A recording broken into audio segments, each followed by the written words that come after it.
Welcome, everybody.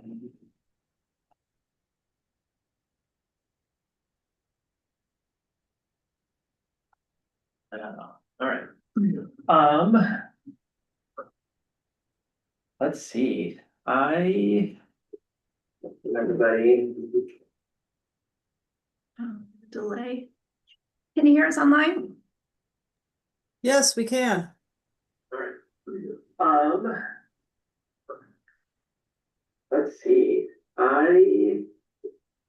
Everybody. Can you turn off the YouTube sound? Where's YouTube going? It's a little tough. It sounds like we're just getting one speaker. Could that be? Let's plug.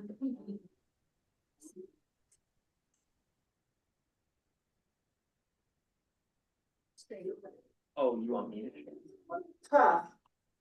It sounds like we're just getting one speaker. Could that be? Let's plug. Okay, this is really bizarre. All right. Why don't you, yeah, you kind of what you did. That was a long delay. It sounds like we're just getting one speaker.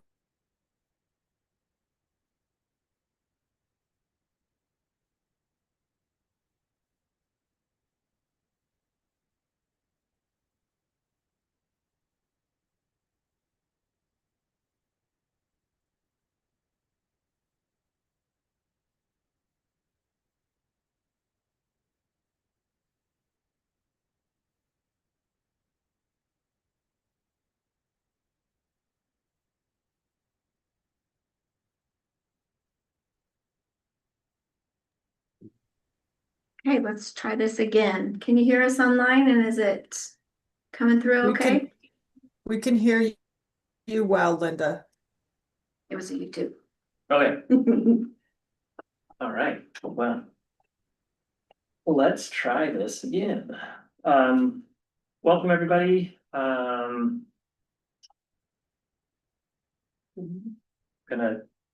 convene the meeting here in March. We selected Zach Fried as the chair. Zach was unable to make it today. Richard Smith agreed to be the co-chair. So, Richard, up to you. All right, well, let's call the meeting to order and go around with introductions. Dick Noble, farmer, rancher. Dick Smith, grumpy old farmer from Cooper Mountain Critical Groundwater area. Eric Schneider, Schneider Water. Robin Cook, hydrogeologist. All right, and online we've got GWAC member Brandon Brown. I'm Brandon Brown, Water Well Developing and Surveys out of Umatilla, Oregon. All right, and the rest of the folks here are department staff, so I'm just gonna hold introductions and folks can introduce themselves when they come on to present later on in the meeting, if that works. All right, good. This will move along to approval of the March 25 meeting summary. I assume everybody got a copy and had an opportunity to peruse it. Any changes? Additions, deletions? If not, they stand approved by acclamation.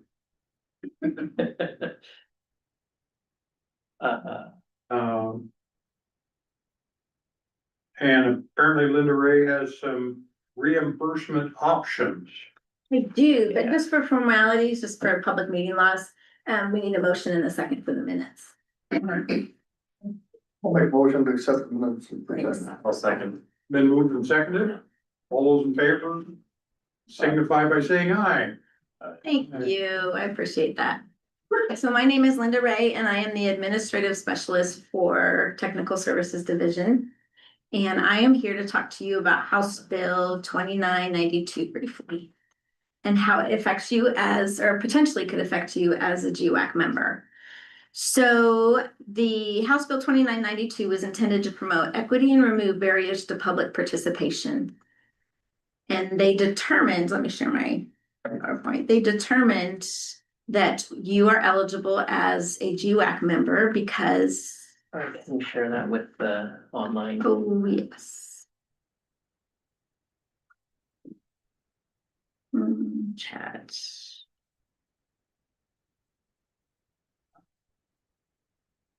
No, I gotta find my chat.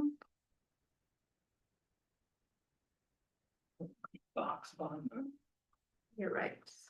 That's fine. Okay, let's try this again. Now, can you see online? Not yet so bottom. Here. Okay, Can you So- take it out of present or put it in presentation mode? There we go. Slideshow, yeah, thank you. okay, so since GWAC was formed by a specific statute, which I believe is ORS 536090. It, Okay, sorry, you need to do one more thing. what do I do? So I think we're seeing, that's really weird. Do you want to try? Yeah, real quick. I think that it's. Here, let's try it over.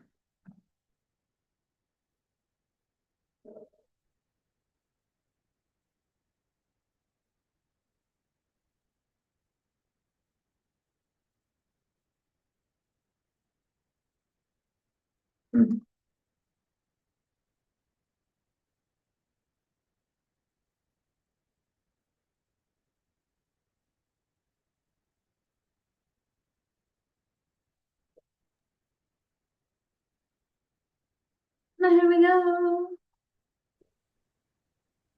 It's not, That works. does that work? Beautiful. Well, as long as you're okay. Wing it. Oh. Sorry about that. Let's see if I can.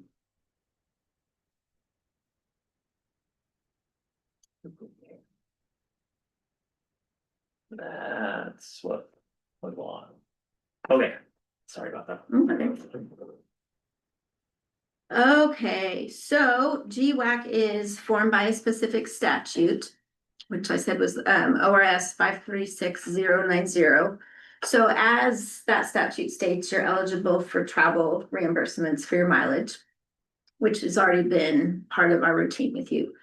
House Bill 2992 has changed so that you can be compensated if you are eligible and a qualified member for compensation of up to $178 for your official duties as being part of GWAC. So what qualifies you as an individual to be a qualified candidate is members are those with an adjusted gross income in the previous tax year of less than 50,000 or less than 100,000 as reported on the joint tax return. So you're income based. And you also need to know if you would choose, if you are qualified and you would like to be compensated, your compensation could also be affected by taxes. The other restrictions on what makes you a qualified or qualified members cannot be in full-time public service, so federal, state, local, or university.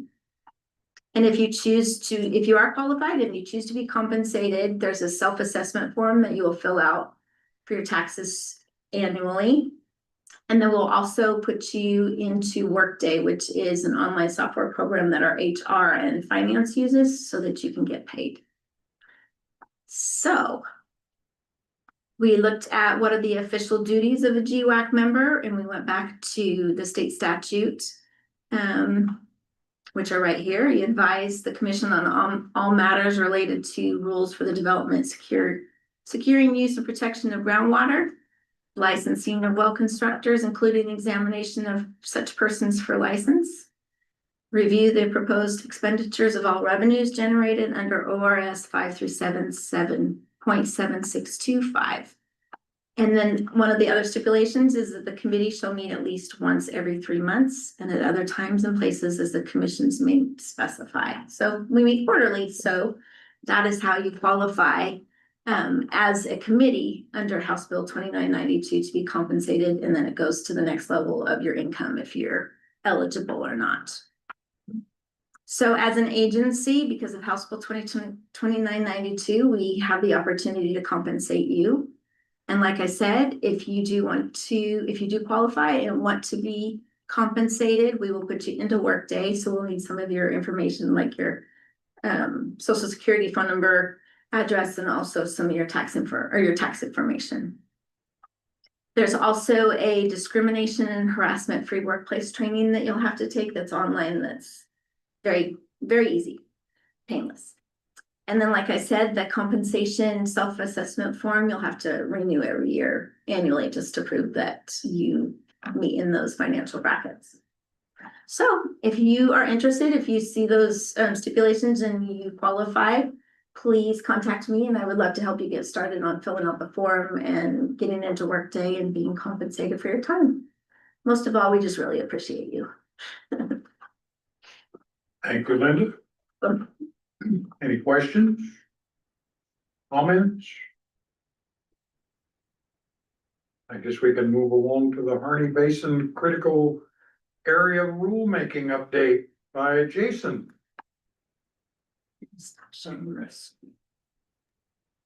Jason's not able to make it this morning, so I'm going to jump in and present with Kelly Mines, our rule coordinator. And Justin, if you could allow me to share. See if it actually works. There, it looks like it went. You able to see the screen? Yep, we gotcha. And I'm gonna do this. Perfect. So, thank you, members of GWAC, for having us here to present again on this Harney rulemaking update. Hey, Tim. Yeah. I'm sorry to interrupt. Can I just give a quick intro here, as far as, just want to revisit, GWAC's function and purpose related to Division 512 and remind of a little history, especially for the folks that, are new this year. So one of the statutory, charges for GWAC is to provide advice to the commission on any rule changes related to groundwater. This Harney Basin work has been going on in some form for about 10 years, the rulemaking for the last 2+ years. We've, Richard's smiling, it's been a perennial, agenda item for pretty much that whole time, I would guess. So also recognize that some folks are just coming into it and haven't had that full background. So the ultimate goal is to have folks feel sufficiently comfortable with being informed that they can, you guys can hash out a piece of advice for the commission on the rules as proposed. The way we've done that in the past, is that we've, provided kind of informational updates, had a question and answer session, and then if the committee was ready, we put up a document on the screen and we typed out, people in discussion would hash out, hey, as a group, what would we like to say, and pass that on.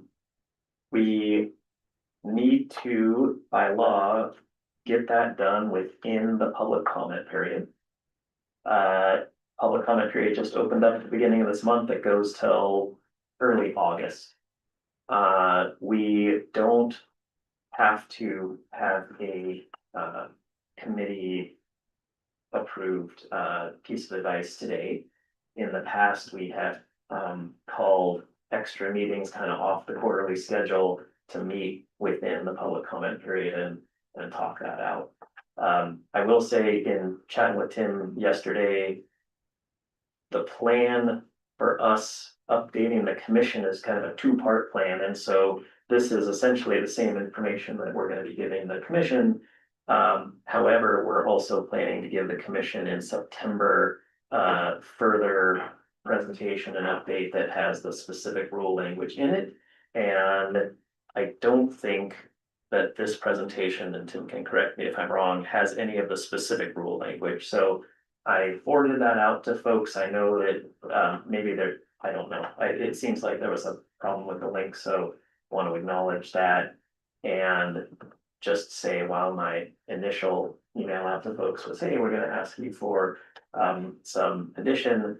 I don't know that I've gotten you all the information you need, but I'll let you guys tell me that. And B, other folks that weren't able to make it today did say, hey, I'm not able to make it, but I'd love to do this if we had another meeting. So I'll provide that to you too. So just wanna lay out kind of what our process has been in the past, so you know kind of what the context is, and also I want to remove any pressure that my earlier email might have put on, like in the introduction to this, and hey, we're looking for advice to the commission. Doesn't have to be today. Happy to schedule another meeting with everybody, toward the end of the public comment period to gather more information and give you time to look at the rules if that's why you wanna do the actual specific regulator. So with that, I'll put it back over to Tim, who again is gonna kind of review the background and then talk about how through the RAC and a very long RAC process, we've engaged with the community to craft up the rules as proposed by the commission. So, thanks, Tim.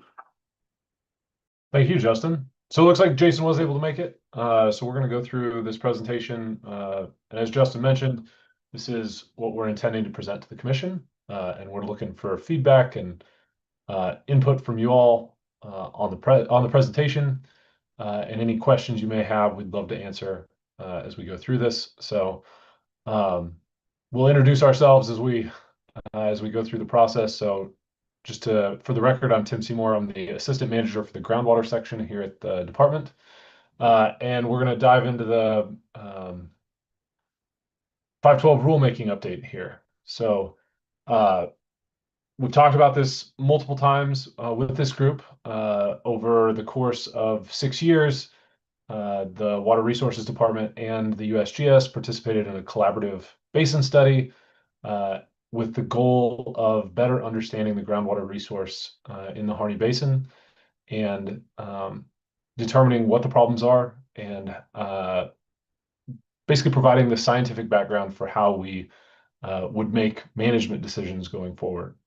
So that study published in 2022, a Harney Basin groundwater model published in early 2024, and what the conclusion of that study is that there's one groundwater reservoir. And here on the right-hand side of the screen, you can see a map, and that is the Harney Basin groundwater study area. And that boundary there basically coincides with what we've determined to be one groundwater reservoir. So all groundwater is connected there. That groundwater occurs in multiple connected geologic units. So think rocks. So the water's moving through those rocks. And it's going to behave differently depending on which geologic unit the water is within. So different types of rocks have different properties and water moves differently through them. But at the end of the day, there are no known barriers to flow of groundwater throughout the entire basin. And then rates and magnitudes of recharge and discharge vary based on location. So the uplands are generally areas of recharge. The lowlands are generally areas where discharge is happening either naturally through springs, streams, groundwater dependent ecosystems, and those native vegetations that are able to actually tap into groundwater. And the majority of the pumping happens in the lowlands as well. And so we have this one groundwater reservoir. And so when we look at, what are the problems there in the Harney Basin, there's two key points here. Groundwater levels have declined excessively, which means that there's a greater than 50 feet of total decline has occurred in wells there. And groundwater levels are also excessively declining, which means that there are wells that are declining at greater than 3 feet per year for at least 10 years consecutively. And we'll dive more into that in a moment. And then the second point here is that the available groundwater supply is being or is about to be overdrawn.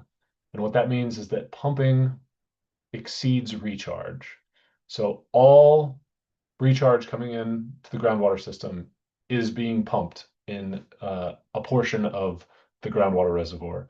And that's a really serious condition because it means that there is no groundwater recharge coming in that is then going to natural discharge in the form of springs and streams, or to those natural native vegetations that are able to tap into groundwater. And so if all groundwater recharge is being used for pumpage, it's a pretty negative situation for the ecology out there in that portion of the basin.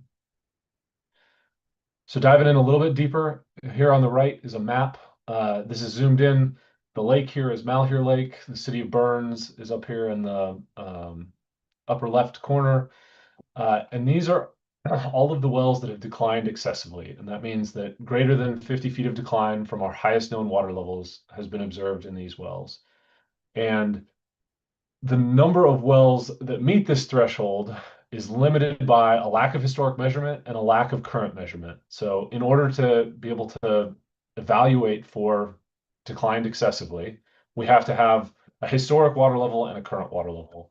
And we have that in these wells that are shown on this map, the red dots here.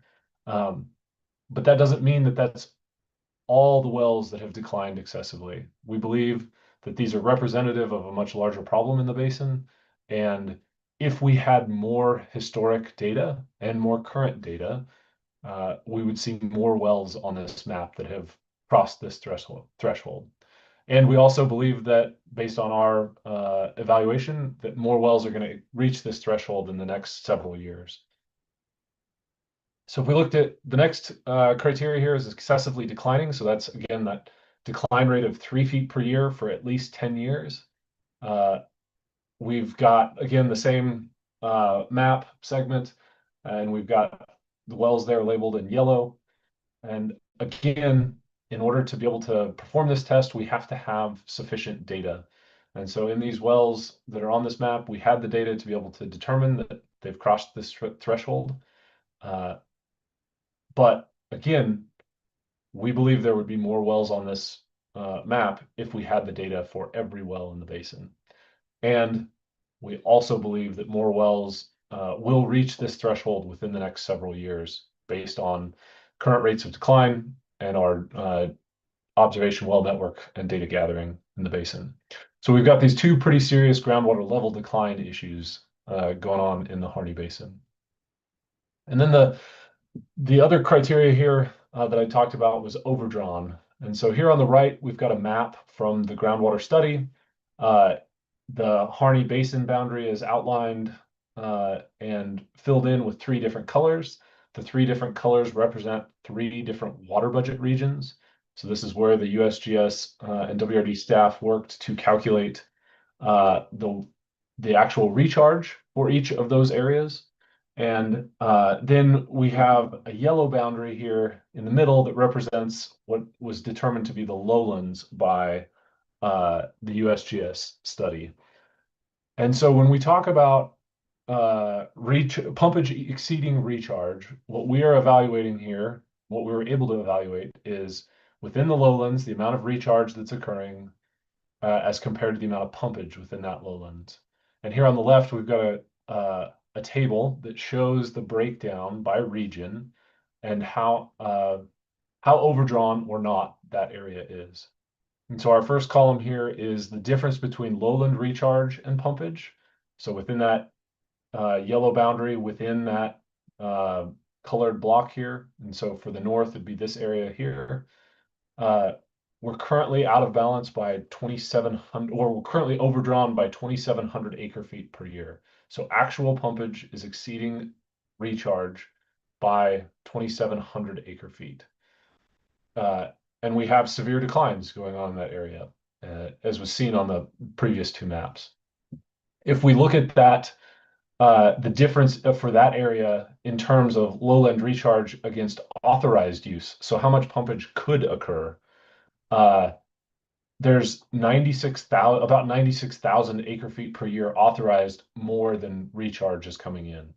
And so this area is by definition overdrawn because pumpage exceeds recharge, and it's significantly at risk of being even more overdrawn because so much more pumpage could occur. If we look at the southern region, the area is not overdrawn by definition. And the difference of lowland recharge and authorized use is still within the realm of not allowing overdrawn to occur.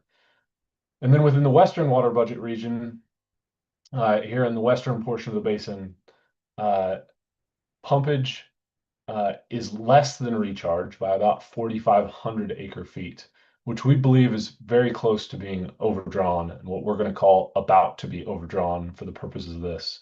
And when we then look at the difference in recharge versus authorized use exceeds recharge by 18,000 acre feet. And so if this basin is, or if this portion of the basin is allowed to continue to develop that and actually pump their authorized use, we would be overdrawn by some 18,000 acre feet. And so we're calling this Western water budget region about to be overdrawn.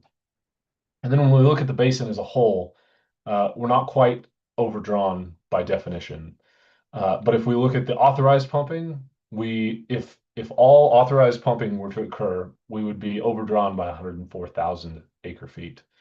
And so by statute, we have portions of the basin that are overdrawn or about to be overdrawn. And so we want to manage this problem, and we need to address this problem as a whole.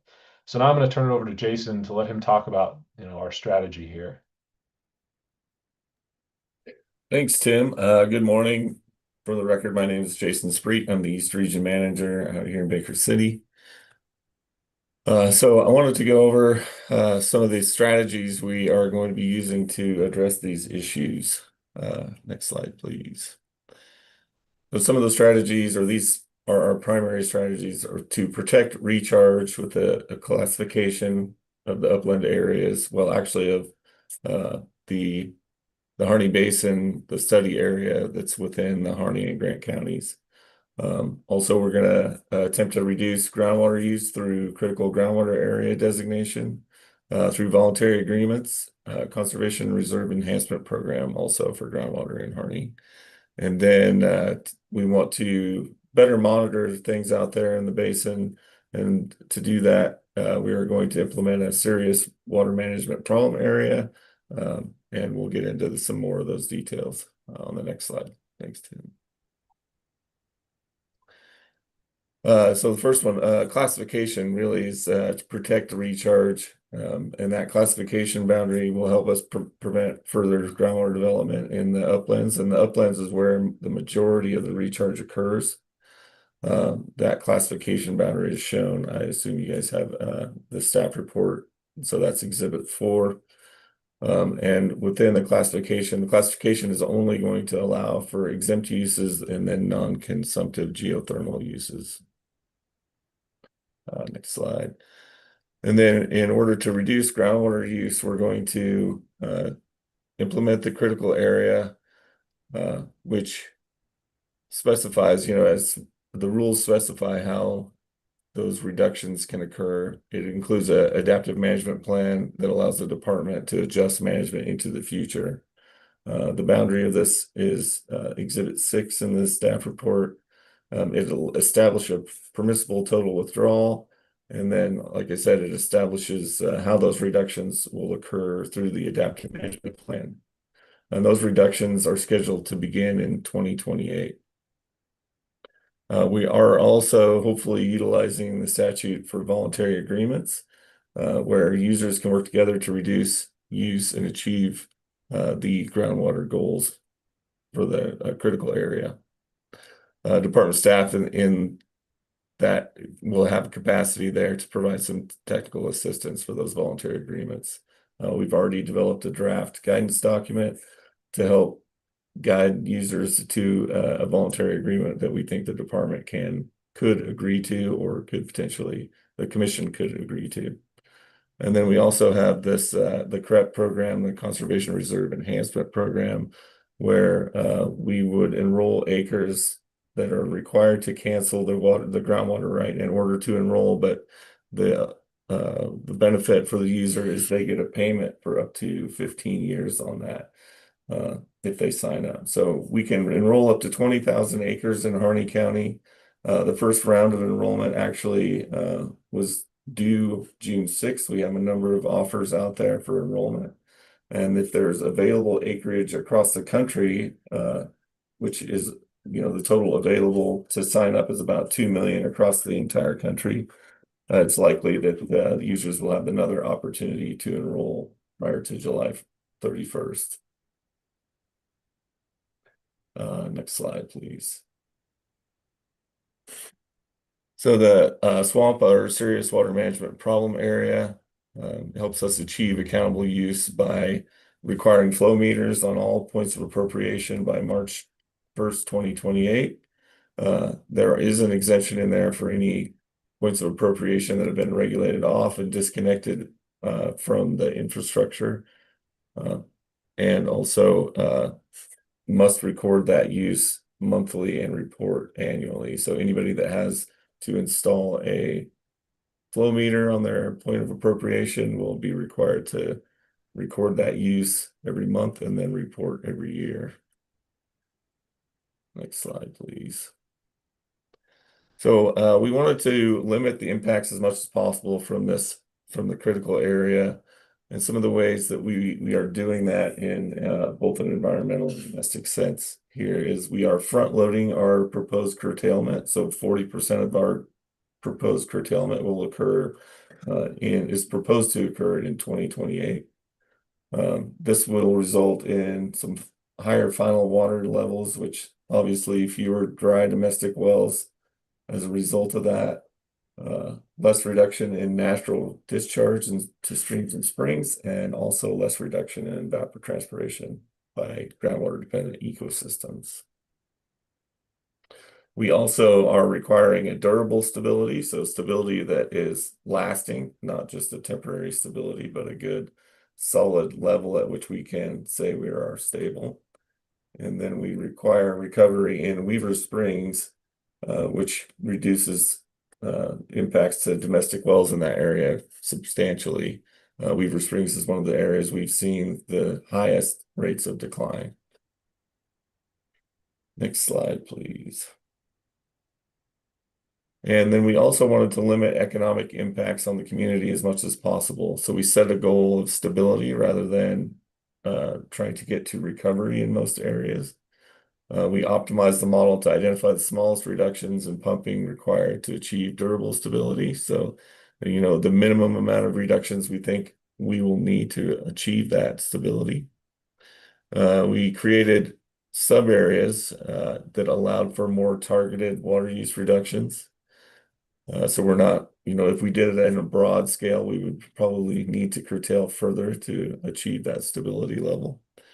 And then requiring stability in only half of the wells rather than a higher percentage. So we considered maybe doing an 80% level. 80% of the wells need to be still stable, but we ended up deciding at only 50%. So we have just the median number of wells that need to be stable to achieve success. And then the timeline to achieve that goal, we set at 30 years rather than right out of the gate or as soon as we start curtailment. And the reason we did that was to give the community time to adapt to these curtailments.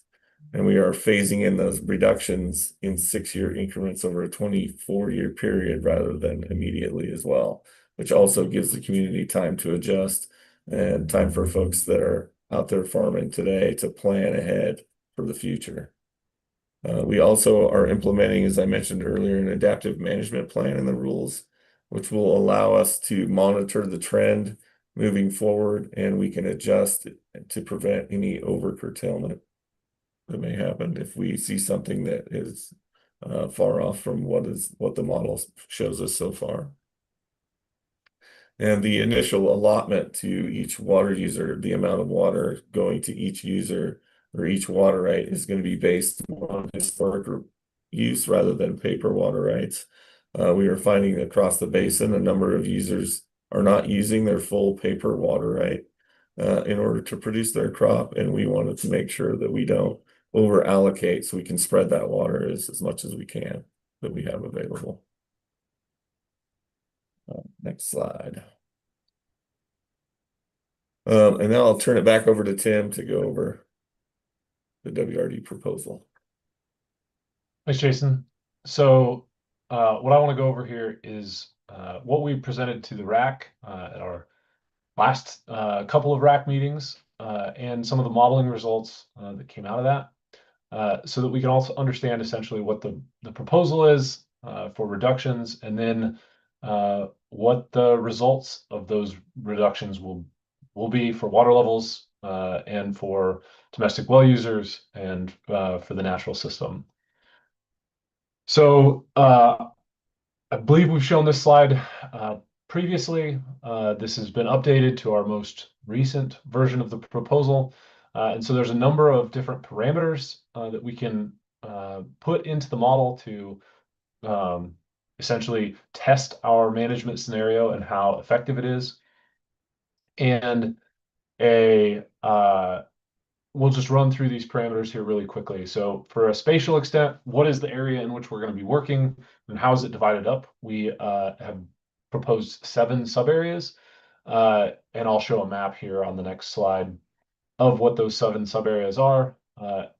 They're also in the staff report and proposed rules packet, so you could take a look at the maps there as well.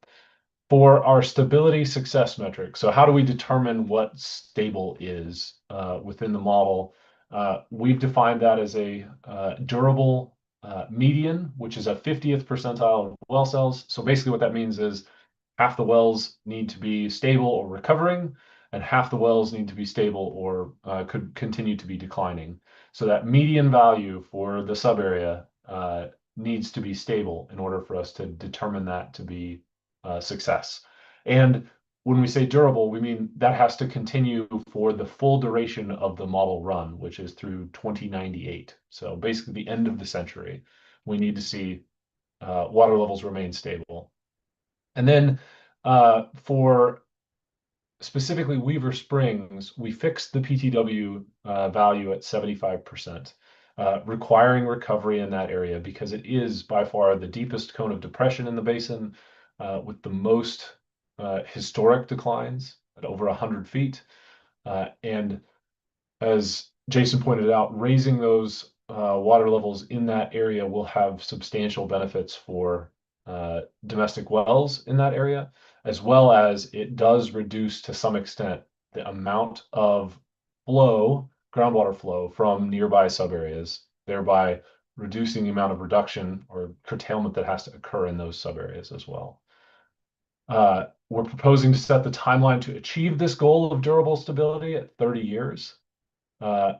We are implementing adaptive management. That's what we're proposing.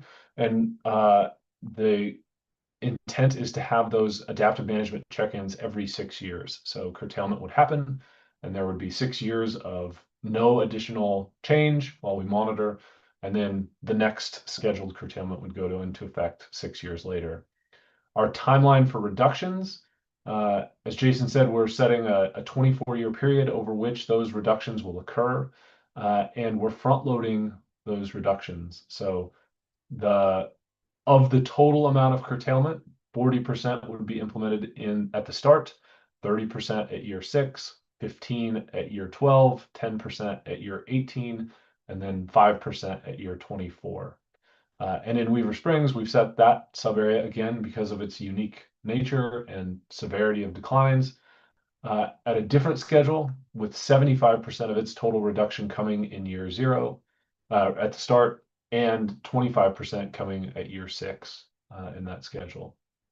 And then in past discussions, we had talked about potentially modeling and limiting the model based on some natural or discharge to streams and springs, to natural ET, or to the number of dry domestic wells. And for a number of reasons, we have chosen not to use those as constraints to set PTW, and instead we're going to try to limit the impacts to those, as we've said, by front-loading that curtailment, which results in those higher final water levels, fewer impacts to streams and springs and to natural ET. So that's the proposal as a whole and how we intend to lay out the reductions. So what is the, and here's the sub-area map. As you can see, there's 7 sub-areas. And if you have a moment to take a look at the actual map, when you take a look at the rules, you can really dive in there deep if you pull up the PDF. And so what does this mean for actual PTW? What does pumpage come out to? So as Jason said, we optimized the model to identify the least amount of pumpage reductions to achieve our goal. So with those input parameters, those schedules, the requirement for durable stability, what does that come out to for PTW? And so here we've got a table, sub area and overall, and then we've got the 2018 modeled pumpage. So that's the last year at which we have estimated use values in the Harney Basin groundwater model. And you can see in 1,000 acre feet how much pumpage was occurring in each of these sub areas, and then what the PTW is proposed to be. So overall, basin wide, we're proposing a 35% reduction in pumpage over a 24-year period. And the most severe sub area being reduced is Weaver Springs at 75%, which we fixed. And the next most severe is Lower Blitzen Voltage at 39% reduction, based on our modeling in order to achieve durable stability. That's the quantity of reduction needed. And then the least affected sub area is Dog Mountain at a 9% reduction. So reductions are proposed at different levels based on the sub area and what it takes to stabilize groundwater levels basin wide and within each sub area. So the modeling took into account that we needed to achieve the goal not only at the basin level, but within each sub area, and then it optimized within each sub area to what was the least amount of reduction we could get to, both basin wide and within a sub area, to achieve the goal. So what does the schedule then look like? So if we put it in terms of percentages, and I'm still working on an effective way to show this information, but what we're trying to display here is basically what are we proposing for reductions? There's concern that this proposal would over curtail in the basin, or potentially not take into account changes that have occurred in the uplands with recent fires and the good water years in the past couple of years. And what we're proposing here on the whole is in 2028, an 18% basin-wide reduction in pumping. And then a 6-year break in which we'd monitor groundwater levels, and we have an adaptive management plan by which we would adjust the next scheduled round of curtailment based on actual water levels in the basin and how water levels are responding. So we've modeled out a trajectory to getting to success, what we expect to happen after that 18% curtailment. And if water levels are higher than expected, we could actually reduce this next percentage of curtailment. So instead of applying 10% curtailment, we could apply up to we either half or 0% of that curtailment. So instead of being at 10, it would be at 5 or at 0% curtailment, depending on what water levels do. And that's how ahead of schedule are we. On the flip side, if water levels are much worse than we expected, this value could increase by 1.5 or 2 times. So it could be 15% or 20% basin-wide curtailment. And then again, we have a 6-year break. We monitor our groundwater levels. We track, what our progress is towards success. And in 2040, we reevaluate, and then we'd apply the next round of curtailment. And if you add up all these percentages, you get to the 35% by the end of the management period. In 2052, we'd be at 35% basin-wide reduction. And so you can see what that breaks down to if you break down each of the percentages for each sub area, what the schedule looks like for them. And again, all these percentages are based on 2018 modeled pumpage, which is our most recent estimated water use year that was put into the model.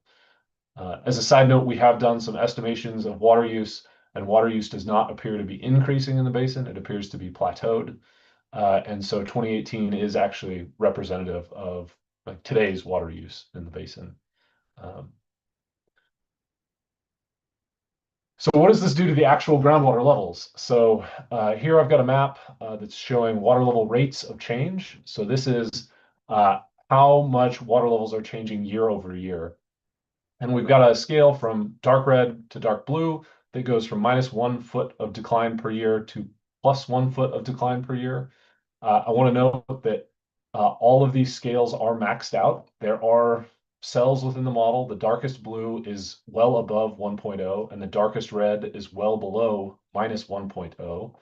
The reason we held the scale at 1.0 to -1.0 was so that we could actually see what's going on in much of the basin. If we set the scale appropriately, and usually that's about 20 to -20, we end up with basically what looks like white in a lot of the basin, and so you can't tell what's going on. So this is a map on the left. It shows year zero, so basically the start. So what we anticipate groundwater level decline rates to be in 2028 when we start curtailment. And as you can see, you've got this really severe cone of depression here in Weaver Springs. Up in the northeast portion of the basin, we have these ongoing severe declines, and then we've got broad declines going on across much of the basin. In the figure here on the right, the map shows after 10 years what we expect to be happening. So this would be 2038 in our model simulation. And as you can see, that cone of depression in Weaver Springs has changed from being declining to being recovering. And so now water levels are recovering there because we've imposed at this point the full curtailment for Weaver Springs, because it's been 10 years, and we'll implement full curtailment in the first 6 years there. And then much of the basin, the rate of decline has slowed or actually halted in some places, but this northeast section is still declining at a fairly strong pace. And so that's 10 years in. If we then jump to 20 years in, you can see that Weaver Springs cone of depression is still filling in, but much of the basin has stabilized or is reaching, a stable state. We have a little bit of recovery in portions of the northeast, but we still have some ongoing declines in that northeast area. And then after 30 years, which is when we're supposed to achieve success, we've gotten to a place where the median groundwater level in each, or the median water level rate of change in each subarea is now 0. And so while there are still some areas of decline occurring within these subareas, they're balanced out by areas that have stabilized or are recovering. And so we've achieved our goal here. And then if we take it all the way out to 60 years, we can see that from 40 years to 60 years, we continue to see those rates of change move towards 0 and the map become more white. Even the area where we're recovering water levels is becoming more and more white. So we can see the basin is equilibrating and stabilizing at the new equilibrium based on the amount of recharge and the amount of pumpage. And so that's what we expect from water levels from a rate of change standpoint. So now I want to talk about median water levels, and this is the actual water level and how much difference we expect there to be from 2018 to 2058, which is that 30-year period where we achieve durable success, or durable stability, which is our success metric. And so what you can see here is that depending on the subarea, the actual water level in 2058 varies widely. With Weaver Springs, the water level being 8.7 feet higher than it was in 2018, and Northeast Crane, the most severe place of decline that's allowed, is actually 16 feet below the water level, median water level in 2018. And so what we're seeing here is that these declines occur and are being allowed as we bring the system into balance. And so the worst would be this 16 feet of decline there in Northeast Crane. But most other subareas are in the 4 to 5 feet of decline range, or they're positive. And Sylvie's is basically 0 at 0.2 feet. The third column here I've got is the USGS 2018, continued 2018 pumping simulation. So USGS, when they published their model report, ran a simulation where they continued 2018 pumpage through the end of the century, and we have water levels to compare to there. And so I'm showing what those water levels are in 2058 as compared to 2018. And then in the last column here, I'm showing what the difference is between our proposal and essentially doing nothing. And what we can see is that in portions of the basin, it has 2 to 4 feet of difference. In Weaver Springs, it's 55 feet higher than it would be otherwise. And in Northeast Crane, we're 14 feet higher than we would have been if we'd done nothing. So the intent of this is to show that, like, yes, we're accepting some ongoing declines as we stabilize the basin, as we give people a glide path to adjust from an economic standpoint, but we're still having a substantial impact on water levels as compared to what would happen if we were to do nothing. Then if we dive into anticipated domestic well impacts here, I've got a couple of figures that show the figure on the left shows our proposed management scenario, and the figure on the bar on the right shows the USGS continued 2018 pumping simulation. So again, I'll call that the what if we did nothing. And here in blue, we've got wells that are modeled wet. So that means the water level is at or above the bottom of the well in that model cell. And green is modeled dry. So that means the water level in that cell has dropped to below the level of the bottom of the well. And as you can see, our proposal is we estimate about 101 dry domestic wells in 2058 based on our proposal. And if we did nothing, there'd be 157 dry wells. One thing I want to point out is that many of these dry wells are estimated to go dry in the early portions of our modeling simulation. So between 2018 and today, there's been a substantial amount of decline. And it's 10 full years from 2018 to when we're proposing to start reductions in 2028. And a substantial amount of decline has happened and is continuing to happen. And many of these dry wells are coming from that. And so the dry well change is not as great as I would have hoped, but it is substantially better than doing nothing. 56 fewer dry wells there. And to be clear, this is just domestic dry wells. We're not evaluating for irrigation wells here. And we anticipate irrigation wells would be going dry too over this period as declines continue. Now, if we look at the anticipated change in natural discharge, got a couple bars here. On the left are springs and streams. And the blue is an average of 2017 and 2018. The green is the quantity of discharge in 2058. So left, we've got springs and streams. On the right, we've got evapotranspiration. The y-axis is in thousands of acre feet, and it goes in tens. So 10, 20, 30, 40, 50, 60,000 acre feet. And we're anticipating these changes in evapotranspiration, which is that natural native vegetation using groundwater, and the impacts to springs and streams. So it's about almost 5,000 acre feet difference in springs and streams between 2017, 2018, and 2058. And it's about 11,000 acre feet in evapotranspiration, and that's per year. So again, by allowing a phase-in period for curtailment, we are going to see some impacts to natural discharge in the basin. All right, and now I'm going to turn it over to Kelly, who's going to talk through the fiscal impact. And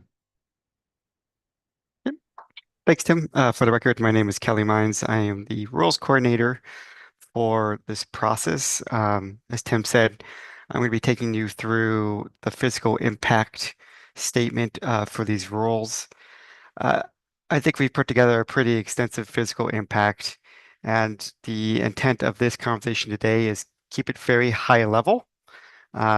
If you want to know more, I point you towards the fiscal impact. So next slide, please. So just as a reminder, I'm sure I've said this to you before, but the physical impact statement is a requirement from the Secretary of State when we follow our rules for public comment. And it consists of two elements. One, it's the estimated economic impact. And what we're looking for is an evidence-based summary of the anticipated economic effects of the rules. And the second component here is the cost of compliance. Basically, what is it going to cost for agencies, members of the public, small businesses, and local government to comply with these rules? So I'm going to take you through each one of these elements and talk about a high level what we've covered. So go ahead in the next slide.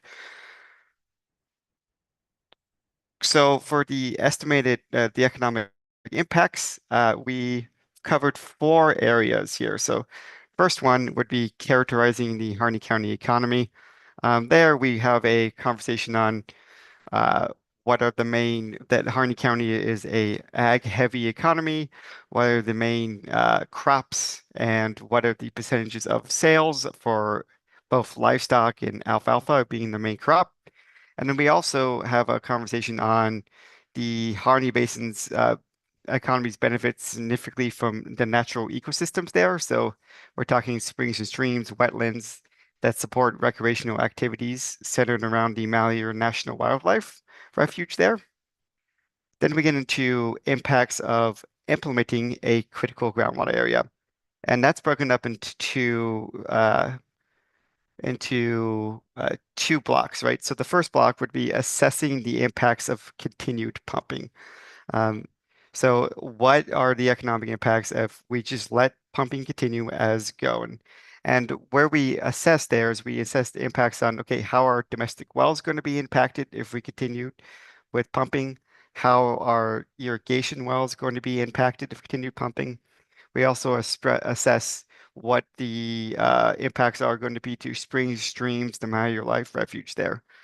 Um, and then the second aspect of this is what are the economic impacts of implementing a critical ground area? So we cover the same things there. So impacts domestic wells, springs and streams, irrigation. And then we hired a economist, Echo Northwest, to do the assessment of what it will be to the agriculture, what the impacts to the agricultural economy on reducing groundwater pumpage. So that data is included within that assessment of implementing a critical groundwater area. We also are assessing the SWAMPA impacts. Remember, that's the measurement and reporting. So essentially, we right now in the basin, we have 1,074 POAs that are required to report, and we're going to have an additional 336 new POAs that are going to be required to report. So there's going to be costs associated with that, economic costs associated with that. They're going to have to install a flow meter, have to be specifications. So we have that conversation there. We discussed those impacts in the SWAMPA, and as far as classification impacts. Pretty high level. We've already classified a administrative boundary called the Greater Harney Valley Area of Concern back in 2016 for exempt uses only. And so we don't anticipate much impacts for classification because we are planning on just to classify with exempt and non-conceptive geothermal uses. So that's kind of the structure of the physical impact. And then we can move on to the cost of compliance. On the next slide, please. Thank you. Again, so we assess the cost of compliance for the critical groundwater rules, the SWAMPA rules, and the classification rules, right? And so we talk about what's the cost of compliance for OWRD and other agencies to comply with these rules. Local government, specifically Echo Northwest, did an assessment on what impacts will be to tax revenue and services provided by those tax revenue. So that's included in this assessment. Impacts of members of the public. So when we talk about cost of compliance, we really focus on the domestic well users. and the available funds for the well abandonment repair and replacement fund, as well as the Harney Domestic Well Fund. And then impacts to small businesses as well, right? And so those are all covered with the critical groundwater areas, the SWAMPA and the classification there. The next slide, please. So as far as what we have left in the rulemaking schedule, right? So public comment started June 2nd. I believe you guys got the notice forwarded you by Justin. We have, I think, an extensive engagement planned for the basin. So June 23rd to 26th, we're going to be going sub area by sub area and doing a combination of an informational session. So basically what you guys have been hearing today, what's our plan, how will this affect the community, and then it's going to be followed by a public hearing. So we're going to be doing 8 of those, June 23rd to 26th. And then we're going to be coming back in August on the 4th and the 5th and doing public hearings there. And then public comment period is going to end August 7th by 5 p.m. All comments need to be received. And then we're going to start working on drafting our report. We'll come back to the commission in September to kind of do more of a deeper dive of what the actual rule language. And then hopefully in December, we'll bring the rules for adoption. So that's the plan for the 512 rulemaking schedule and kind of our next steps here. Just going to repeat ourselves a little bit, right? Public comment has begun June 2nd. Sub-area info sessions and hearings are June 23rd through the 26th. We'll have more public hearings here on August 4th and 5th. Public comment ends on August 7th, and our draft reports we'll be drafting August through September there, and hopefully in the December we will be bringing the rules for adoption. Any public comment that wish to be submitted, please send it to me. And yep, thank you.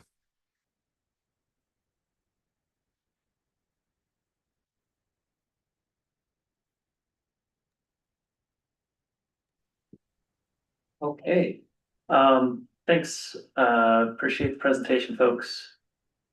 I think at this point, open up to our committee to ask any questions or. How many wells total in the basin? Both irrigation and domestic. I don't have that number off the top of my head. We believe there are about 1,000 points of appropriation, actual wells.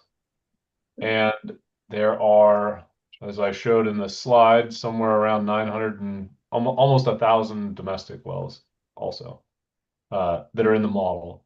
Obviously, there are many wells out there that do not have well logs that were either drilled prior to when a well log was required or may have been drilled without filing a well log. So I can't say that that is a comprehensive number.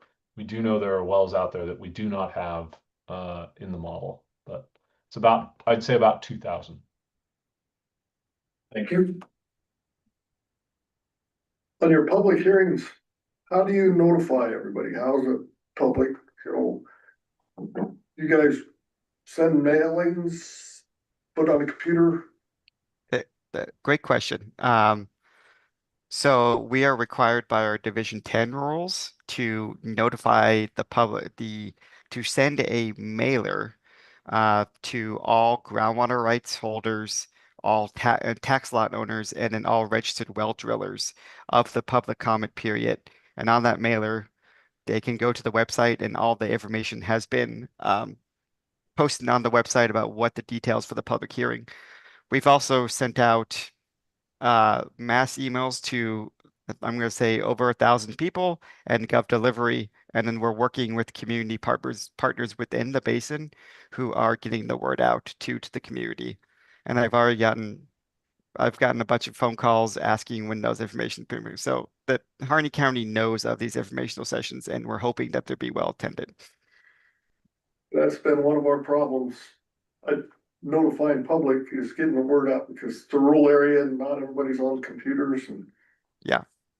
People That's don't great. know. Sorry.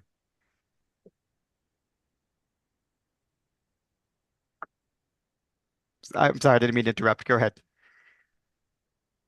Oh, I'm done. Yep, no, sorry, Kelly, just a statement in the room, from a committee member that it can be an issue in rural counties to get the word out, especially when folks aren't on computers, so.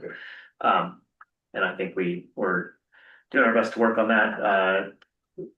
We have this place-based planning work that the department has helped fund, but is community-led, and they have their own facilitator. That has been ongoing throughout the rule process, and they do periodic interviews with the local radio station out there as well. And then I don't know, Kelly, if you can talk about other folks who were trying to get on there. Like, the department doesn't have a social media presence, but we try and work. I don't know for sure in the Harney, and I'll ask Kelly, but like in other areas, we try and work with entities that do. So the Soil and Water Conservation District has a social media page, and we try and get it up there for the local folks in rural areas to get involved. Well, I just feel it's real important to get everybody notified. Yeah. That's Yeah, like make yeah. their own choice, because that is one of the biggest problems I've seen with public stuff.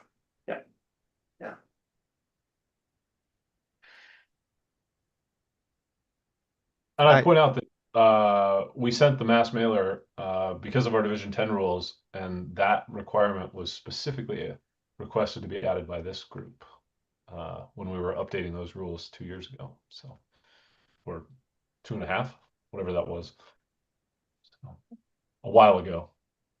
Yeah, thanks for the reminder, Tim. I forgot about that. But yeah, that's right. We have talked about that.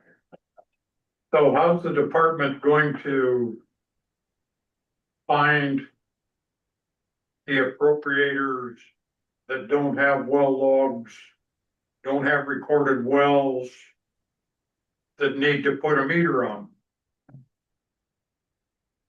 That's a great question for Jason.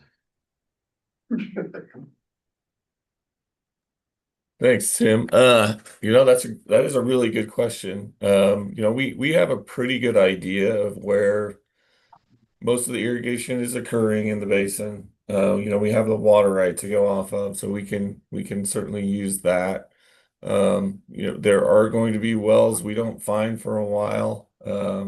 And part of the effort is going to have just boots on the ground out there. We've got a water master and assistant water master, plus we have folks that work in GIS in my office that are in tune to the basin there. So we will find those wells, and then there's been some talk about there are wells that have been drilled that are not on a water right somewhere. They may not be one of these old wells that we spoke about, but they maybe were a replacement well. And so we're talking about processes to get those either incorporated into a water right somehow, or if they're a replacement for a planned well that was in another area, but it's on the same irrigation system, we're looking at the possibility of just an expedited process to get those legal. I have a well inspector that spends a lot of time in Harney County as well, that I'm sure is aware of some of these situations, and something that we're going to have to work through. Coming from a existing critical groundwater area myself, I find it difficult to come to terms with living with a 30-year time frame to reach stabilization, let alone to reach recovery. Because in our instance, we had recovery within 10 years. Now, granted, we have different geology, different means of recharge, but I would, in my mind, would like to see a little faster recovery. Looking at it in particular from domestic wells, because on the chart, we were willing to live with 100 people's wells going dry 6 years from now, or 6 years from implementation. And I find that hard to stomach. Um. I think we've heard that from many of the RAC members, in this process. And as a comparison, you're right, it's a different situation, and I think that in the Cooper Bowl Mountain, as we were discussing in the room just before the meeting started, majority of the use was by a couple municipal entities. So how many water rights again, Tim or Jason, are we looking at managing here? 670-ish at last Okay. count, but that changes. So we have a much bigger, just process wise, we have a much bigger group of people that we need to work with to lower pumping, and all those folks are gonna have to make their own individual decisions on how to adjust, whereas in Cooper Bowl Mountain, I believe it was 3 main municipal and community water providers. Essentially, they had access, it took money to build pipelines and interties, but they had access to surface water, so Scoggins Reservoir and the Bull Run Reservoir essentially are have what the Cooper Bowl Mountain folks that are on municipal provided water, community provided water from TDWD, that was the solution. And here in this geography, we just don't have surface water availability to backfill, or at least economically efficiently backfill that use. And it's completely over appropriated at the moment, right? So, like the surface water supplies have been spoken for. So even if we could get a pipeline to each of those 670 people, there's no water rights. No, and I understood. Yeah. But it's a department created scenario because the state, just say the state, No, that's fine. issued too many water rights Yes, because they didn't understand the recharge rate 100 years ago. Yeah. But I believe you also have the authority to go in and control the pumping rates. Granted, I know you don't want to ruin a farmer's life, and that's well appreciated. But a 30-year time frame for stability seems to be an awfully long time. Yeah, so Justin, can I jump in here for a second?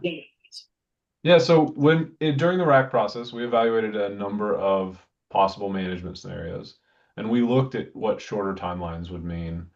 And we tested a scenario in which we implemented 55% curtailment in the basin immediately. And what that showed is that over a period of about 30 years, we would see recovery and then move towards stabilization. And it much closer to what I think you're talking about there. The flip side of that is, in our fiscal impact analysis, what the economist identified was that there's about it's a 1-to-1 relationship between pumpage reductions and economic impacts. And so what that means is that a 10% reduction in pumpage equates to about a 10% reduction in the Harney Basin economy. And so every percentage point that we add in curtailment is a percentage point we take away from that economy. And that's significant. And we heard substantial feedback about doing our best to limit the economic impacts out there. And a concern that in this very rural frontier community, that reducing the economy, that there is likely a threshold at which it begins to really cave in on itself and be a serious problem for the community as a whole to just continue existing. And those impacts go to local governments, to the county government, to schools, those that are, those systems that are based on tax revenue. And so we are trying to balance the impacts between those impacts to domestic well users, like you talked about, and also to the economy as a whole and to the viability of that community. And it is a unique place because it is so agriculturally dependent and so essentially uniform in its one crop. So Thank you. That's great information. I didn't realize that the impacts were quite that tightly bound together. yeah, it is a challenge. Like it is an incredible challenge, and we're doing our best to try to navigate it and come to a position of compromise. So Thank you. yeah. I had a quick question about the curtailments. Is it an across the board reduction in pumping, or is it somehow related to priority date, or how does that work? Yeah, so in the proposed rules, we have a couple of things going on. So we'll talk mostly about irrigation since that's the vast majority of use out there. So what we're proposing is to reduce every water rights duty to 2.5 acres feet per acre. So no irrigator could irrigate more than 2.5 acre feet per acre. Most irrigation rights, I think all but 5, are currently at 3 acre feet per acre. That's the first thing that would happen. So everybody would take a reduction for conservation purposes. The next thing is that, as Jason was talking about, we want to allocate or allot water based on historic use, not based on the paper water right. So we would look at actual irrigated acreage and reduce people down to their actual, irrigated acres. So now their water right then, like the order they would receive tells them you can irrigate this many acres because that's what you've historically irrigated, and you can irrigate that at 2.5 acre feet per acre. And then the last piece that has to happen, because that doesn't get us down to the amount of reduction that we need, the last thing that has to happen is curtailment by priority date. So starting with the most junior, we would regulate them off until we get to a quantity of use that is equal to the permissible total withdrawal at the end of the time frame. So it's a multi-part sort of answer to your question there, but did that answer it? Yeah, thank you.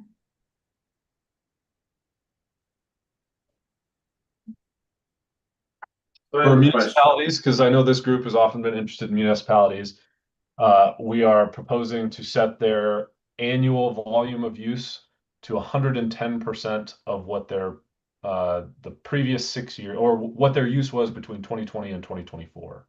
So the highest use, single year use in 2020 to 2024, we would allow them 110% of that quantity for the first 6 years, and then every 6 years we would reevaluate, look at their reported use from the prior 6 years, and allot them 110% of whatever their highest single year's use was.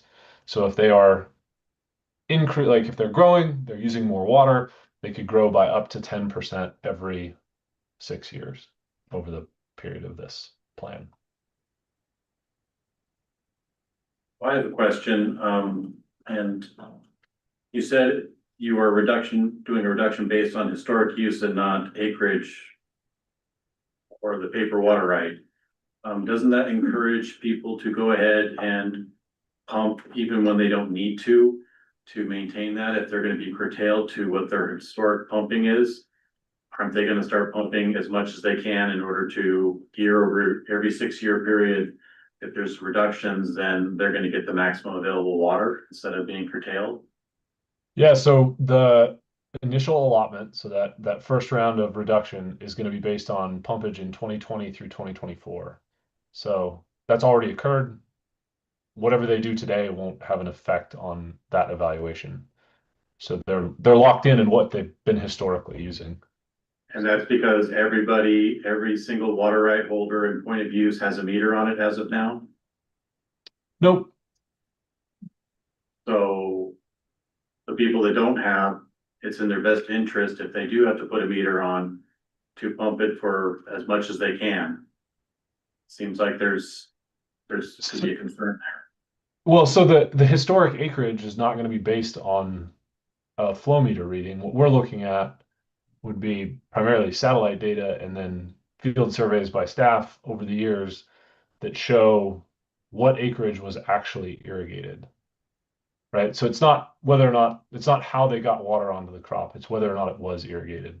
And this is a rare place where we can do this because without irrigation, those fields are going to be brown in August and September. And it's the same crop, it's not like it's a variety crop that one crop takes more water than another crop, so it's pretty uniform across the basin.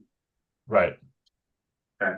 And as I said, we're cutting everybody's duty down to the same value of 2.5 acre feet is what we're proposing to do.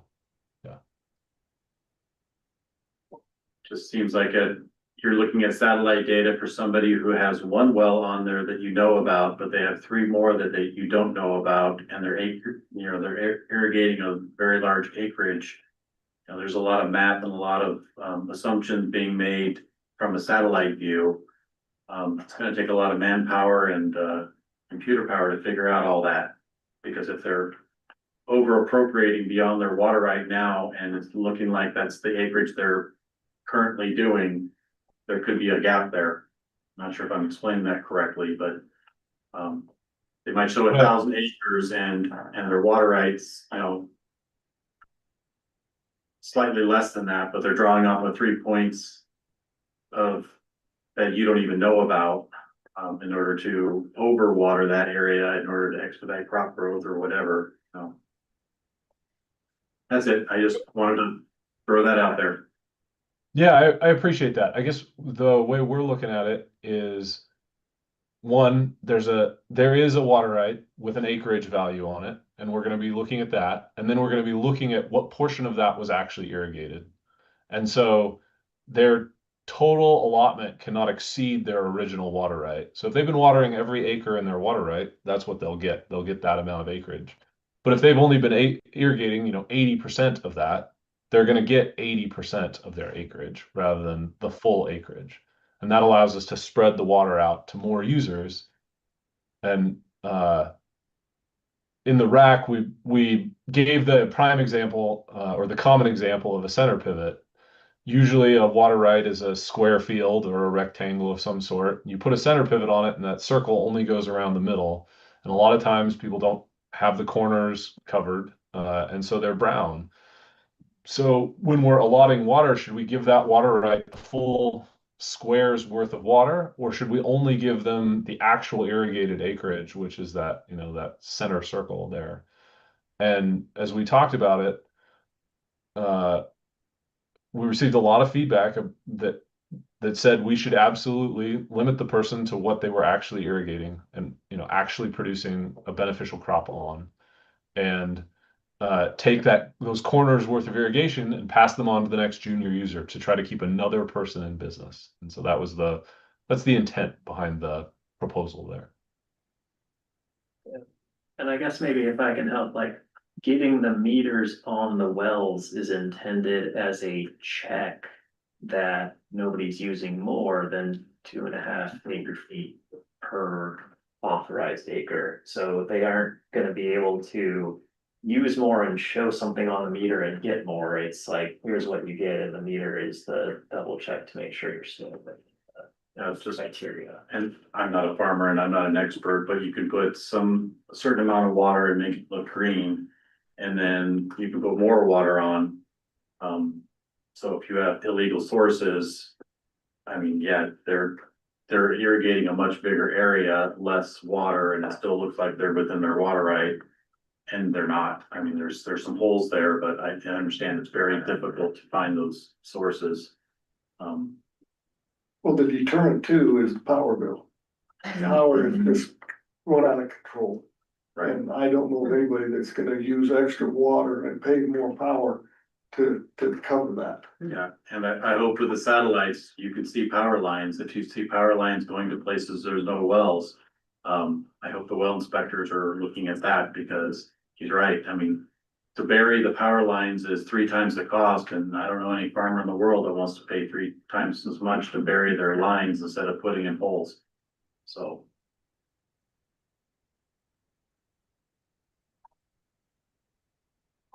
I have a question for, I don't know if it's for Tim or for Jason about enforcing groundwater decline conditions. And I would assume that those would only be on newer water rights anyway. You talked about how the middle of the wells need to be stable, and so you will still have some wells that are declining. Will those users be subject to enforcement on the decline conditions as well? That's a great question, and they're they are subject to enforcement. There has been I think how to put this quite delicately, there's been some negotiation on that when it comes to our contested case as we get towards the contested case process. A lot of that will be, I think, incorporated into the contested case. And we want to try to get these rules implemented. You know, that's kind of the priority for right now. And the permit decline conditions are less of a priority. We are enforcing on reporting static water level reporting conditions. So we're working on that process, and that will take shape over the next year or so, where we'll start enforcing on those conditions. But as far as decline conditions, we will likely enforce on those until after the contested case and after the rules are adopted, and then the contested case process is complete. And then we'll look again at those kinds of things.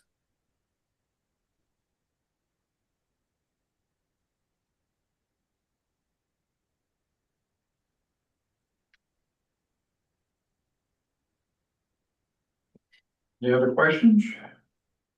Comments? Great presentation. Thank you very much. Been very informative. Well, thank you all. We appreciate it.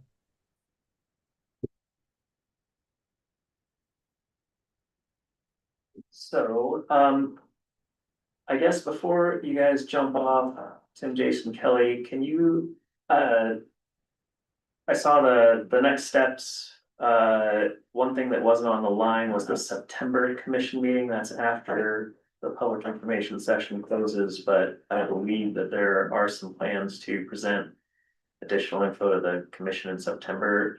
I realize that we're working on June right now. That's not going to be finalized, but can you give the committee the current draft idea of what the plan is for September? I think the current draft idea is to dive into the actual rule language a little bit closer, and sort of similar to what was done with allocation, show what some of the key items are, and show what the rule language is, what it means, and how it will impact people in the basin. Diving into some of those specifics, like questions that were just answered and asked and answered here today. Like, how does that allotment work? What does it mean for to say historic beneficial use, things like that, or what we're going to try to dive into. And so that's the intent, and that way the commission really understands what the breakdown of the rules are. And then diving into like the scheduling of reductions, and then the adaptive management piece as well, so that everyone understands how we're tracking success and then adjusting as needed. So just get a rough answer to that one. I'll hear it from the team here. I also chatted with Jason, Tim, Kelly about preparing that material so that we could present if you all wanted to have another meeting within the public comment period.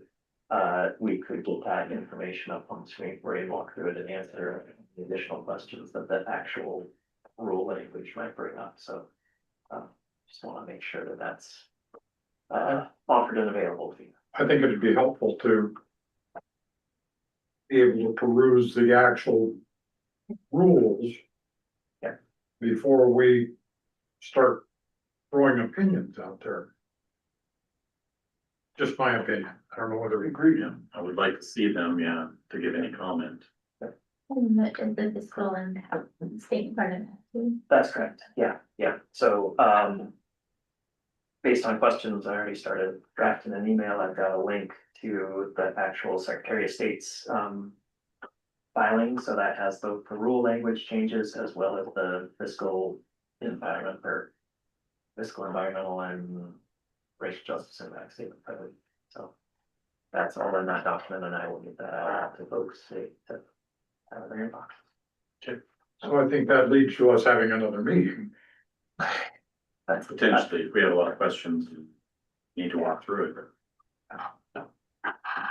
So, again, for the. I talked about the process up front and, essentially what.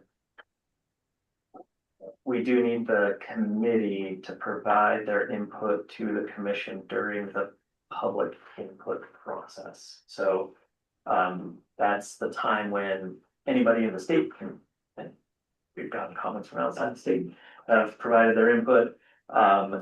We will treat the committee's input uniquely, I guess, and elevate it up. We call this out as like, hey, here is the commission's, appointed groundwater advisory committee. Here's what their recommendation is to the committee. We make that prominent in our evaluation of the public comments, but it is taken with all the other comments. Yellow highlighter or something. That's right, that's right. So for that, we would need the committee to meet and have a quorum and, put up the motion and vote on it, so, say, we have a quorum today, but not all the detailed information, so, seems reasonable to. Well, I would assume you might have some suggestions as far as a date. Well, before August 7th, that's my only suggestion, and then it's up to the committee to choose a date that works for you all to get back together, so. But I assume you may have a calendar, Oh, I do have it, sure, I can put up a calendar. because I don't have one in front of me. Let me see what I. I have a calendar and it's my calendar, but I'm happy to share it. Thank you for that. Yeah. Where do you want to start? Jump ahead here. Let me share mine. If you would be willing. Well, is August 7th a Thursday or Friday? Let's see, August 7th is a Thursday, and I do have the right, I do have the correct August 7th date, correct, Kelly? Correct. Yep, August 7th. That's the Yes. last date. Yes. So yeah, August 7th is a Thursday. Well, Yeah, that's correct. the 5th would be a Tuesday, which is our normal meeting day. Open for comment. Any suggestions from the, Would that be enough time? The Process 5th of would, comments? I think the 5th would be challenging for us because we have public hearings that day, both in the morning and the evening in Burns. Oh, for you guys to be able to present, good, thank you, Yeah. Kelly, bring that up. Yeah, and that was the 4th and the 5th, you said? Yep. Yeah, so how about the Tuesday before that, July 29th? I think that's doable. from Yeah, my that's doable. Yep. perspective. I can make it. I'd have to do virtual, but I can make it virtual. so July what? That was the 29th. We could, I mean, we can keep looking back, that would be, I'm the 22nd works, but is that. But you don't have to reschedule for. one person. Who knows, but everyone else is not here. Yeah, If that's true. Yeah.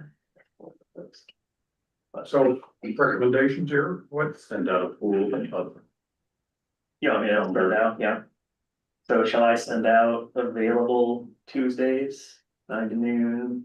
yeah, Why not? I'm flexible with Yeah. Wednesday and Thursday, but yes, Tuesdays is fine with me. Shall I send out poll for Wednesday, Thursdays as well? Yeah, whatever day. Okay. Send out to me. Tuesday, Wednesday, Thursday.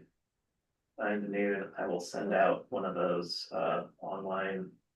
Whichever one is our Yeah. most useful one, yeah, sorry about the junk on sides. Noon,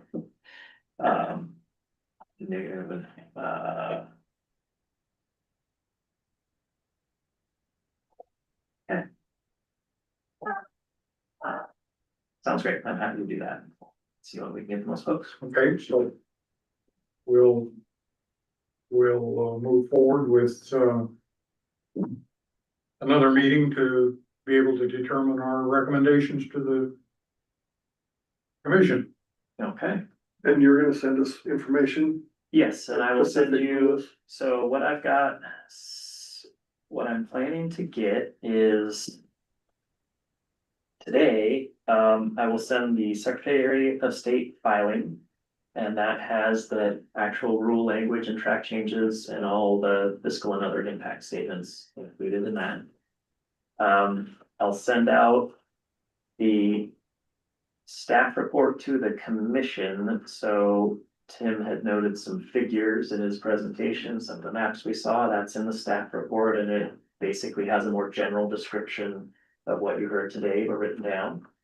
And I'll send you the 512 rulemaking webpage, which has everything we've done with respect to the rulemaking, all the RAC meetings and the materials Yeah. made for that. So that'll be probably more information than anybody has time to go through, but I'll make sure that it's there as a reference. And then I'm gonna follow up. We'll get our meeting summary put together quick. That'll have a link to the YouTube recording we're making now, and that's mostly for the folks that weren't able to be here today so that they can review what you folks saw today and get up to speed so that when we meet in July or August, they have this background as well as the new stuff.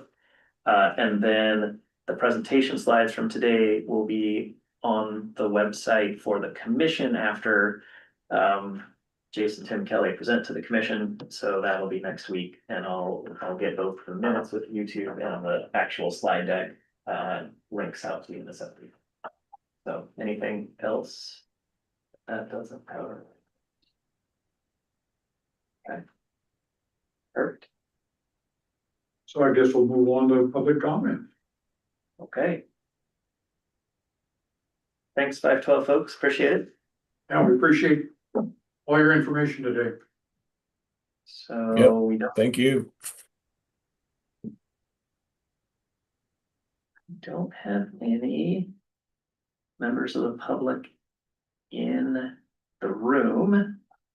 And we also don't have any that are online, so.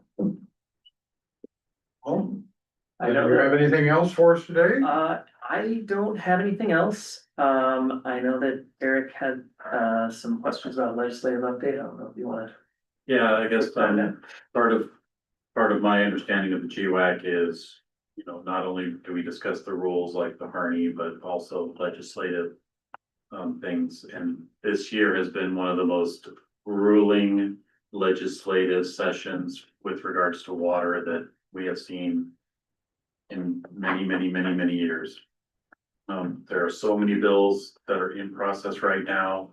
Some of them department sponsored, some of them are being pushed by the governor that have huge impact. And I guess my concern is we meet 3 times or 4 times a year. You know, every single meeting, it would be nice to have some legislative updates on what's going on, where we're at, what kind of feedback, because the department is sitting in, I've also been down doing testimony, and the department's in the room to giving testimony, giving you know, their part on even bills that they aren't necessarily pushing, like the fee bills, et cetera. But I mean, I think we're tracking, you know, 50 different bills and at least 20 of them are related to water rights. Access to private property in order to check, you know, wells, and there's just a whole host. It's ever changing, it's ever moving, nothing's set in stone, but I would, as a committee, we're supposed to give recommendations to the commission. I don't understand the process of the department, you know, put something out. Do you talk to the commission first before you start enacting legislation, or does the commission actually direct the water resource department to put in legislation that gets voted on? So nothing gets created without the commission actually prompting it, or does the department have the ability to put legislation in process? Ah. And how does the GWAC advise the commission on stuff that they're asking for? It's very convoluted, and the political process is already extremely convoluted with the amendments and the dash amendments and everything that goes And on. committee assignments and Oh, yes, and you know, going through ways and means and what all that, I just more of, you know, the department's got bills out there, fees are one of them. But there's a whole host of other things that, you know, related to aquifers, and there's HB 2988, there's HB 2165, 2168. 3419. Yes, Senate bill, there's a couple Senate bills out there that we're watching that are just, have drastic impact on water rights and groundwater usage in the state. And I would like to be talking about those. I agree, 100%. Yes. So, Eric, it's kind enough to give me a heads up early, so I'm prepared for some of these questions, but I can't answer, unfortunately, all of them. So wanted to start out, first of all, just with, you know, first question, what's the committee's role in legislation? I don't believe that this groundwater advisory committee, this is a body that's convened by the commission. So we are here to give advice to the commission, not to legislators or the governor or what have you. So just a quick review. I wanted to put up the website first of the Groundwater Advisory Committee just to show where this is located. We've got our authorities on the right bar, so we've got the statute here. It's gonna be too small, of course.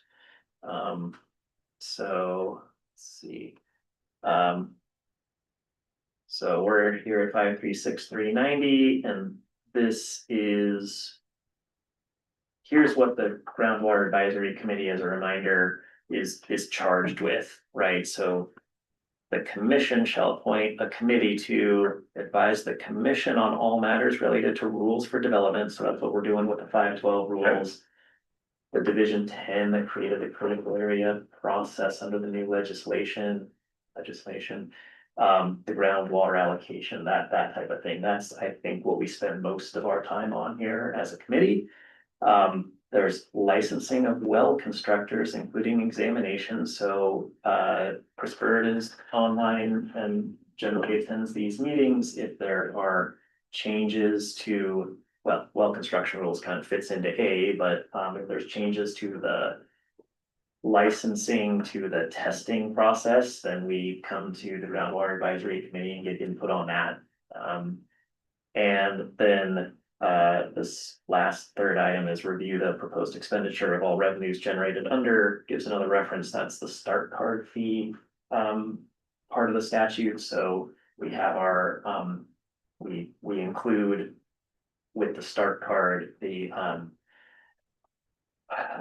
domestic well registration fee and the geotech fee as well. And we give update to this group every year on that. So we did that in March, right? And basically lay out what the rules are for how we expend that and show how we're expending that and take input from the committee at that time.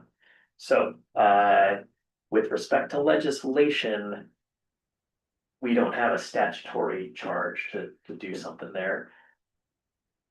And honestly, the commission also does not have, as far as I know, and here's where I get, but I wanna say tentative and subject to revision by Brent Hudson, our legislative coordinator, or others, but as I understand it, our commission doesn't interact directly very much on the legislative front, so that's the governor's office and the natural resources group trickles down to our director's office and our policy people, and they work and in some cases with bills that the governor's supporting. As Eric said, we give testimony on bills that the legislators bring forward. And then we have some policy option packages, I guess that gets wrapped into the governor's recommended budget. I suspect that our policy option packages might have some interaction with the commission that way, but it's. I haven't observed it being a direct link from the commission to the legislative process. So. If you go back to the main website or the committee, second paragraph. Yep. Probably need to make some edits there because it Oh, says advise the commission on all matters relating to rule legislation and public policy for development. Yeah, thank you. I appreciate So I that. don't know if there's something in some rules that. That's a really is good, statutory, but. that's a really good point. Yeah. And which started me down this rabbit hole. Yeah, no, thank you. There it is. Yeah, thank you for pointing that out. I will go back and review that and I'll take a look at the administrative rule as well and see what might have been in there. So that said, we did discuss, we do have legislative updates, right? So Bryn was here at the beginning of the session in March and gave a kind of a preview of what's up there. We talked about her coming back today with an update, but so many of the groundwater related bills are still in flux. We're at a point where we can say, well, here's where it's at in the, fifth amendment set to the rule, and amendments are still actively occurring and nothing's final until the governor signs it. So made the executive decision to hold off until after the session and give a comprehensive assessment of what actually occurred, right? Since this committee, by statute, we didn't think had a link to provide input to the legislators on what's happening, we figured we'd let that fall out and give you what the final results are. So we are planning to do that. That said, because Eric asked, and thank you for that, Bryn did give me a quick legislative update email, and I don't know, that's, I'm just gonna read it off here. So summary of what's happening is the session has about 3 weeks or less left. Eric said he's been tracking a number of bills. Our tracking queue is down to about 400 bills, and those have some relating to clause that could be water. So that's not all, there's not 400 groundwater bills, but there's 400 bills that might affect what we do. So we're still tracking 400 active ones. Our budget hasn't been passed yet, but there is a joint natural resources subcommittee meeting today at 3 p.m. with a work session apparently for our budget. So that's happening this afternoon.